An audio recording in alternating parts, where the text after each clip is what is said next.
હવે આપણે દાખલા ગણીશું અવયવો પાડો. તો અવયવમાં આપણને આ રકમ જોતા વખતે જ આપણને કયા નિત્યસમની યાદ આવે? ત્રીજા નિત્યસમની, જેમાં આવે છે નિત્યસમ a square minus b square. તો એનો કૌંસ શું બને બાળકો? એક a માઇનસ b અને બીજો a પ્લસ b. આ નિત્યસમ બને. બરાબર. તો અહીંયા એની 4 ઘાત છે અને બીની 4 ઘાત છે. 4 ઘાત ક્યારે થાય? જ્યારે 2ની 2 ઘાત હોય. એટલે એની પણ 2ની 2 માઇનસ બીની પણ 2ની 2.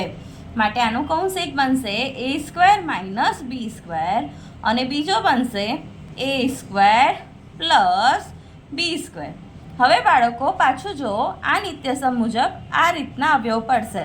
તો a સ્ક્વેર માઇનસ b સ્ક્વેરના અવયવ a માઇનસ b અને a પ્લસ b. જ્યારે આ પ્લસ હોય ત્યારે એના કોઈ પણ અવયવ આગળ પડતા નથી. માટે આપણે એનો એ જ કૌંસ પાછો લખીશું. એટલે a square plus b square. આ આવ્યો આપણો જવાબ.